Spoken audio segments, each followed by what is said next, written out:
Well, we hit zero for the first time in the park since 1994, and other records have fallen. On this frigid Valentine's Day, Kevin G. with a weather overview. How you doing out there, everybody? Love is in the air. And Intellicast.com has your temperatures right now, and it is very cold outside. That 20 that you see on Long Island, it's probably a wrong number because all the other readings are so much lower around it. I think it's a mistake. But what we are seeing on radar is also ocean effect snow because of the relative warmth of the ocean in combination with this extremely cold air mass, even for this time of year. So we've had a flirtation with the polar vortex on Valentine's Day. It is now pulling away. The temperatures will only slowly come up through the next 12 to 24 hours, and they will pretty much remain where they are, if not dip a little bit tonight. I don't think we'll hit zero again in the park, but we'll be in the single digits solidly. We're not really going to go anywhere. Now, the storm for tomorrow, it's going to start as snow everywhere. This is off the Tropical Tidbits page. The previous page was off of FiOS 1.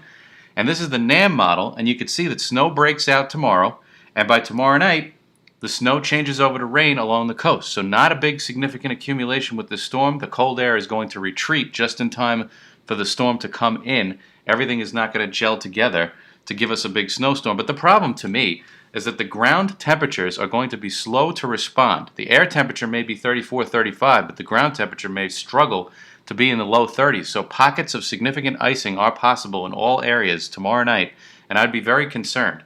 Now, Tuesday morning, when you wake up, it'll be raining, and I think the problems with significant icing will resolve themselves, especially towards the coast, but not north and west. It's going to take time for that to get routed out, as the problem with the ground temperatures is that they're so cold, and it's going to take time for them to catch up to the air temperatures. This is off of Hudson Valley Weather.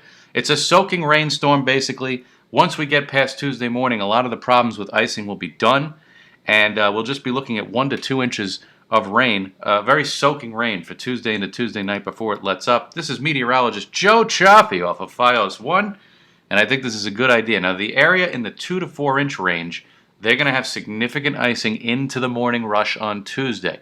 I think areas south of the 2 to 4 inch range, they have icing problems Monday night, and by Tuesday, it's just a solid rainfall, and you're not really dealing with that. But I'd be very concerned driving around tomorrow night, even in light of the fact that, yes, it is going to change over to rain.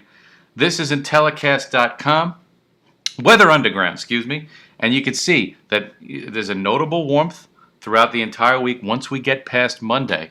And I think that that was the general theme of this week going in anyway, and I think that by next week we return to winter in a very significant fashion after a relatively mild week after we get past Monday.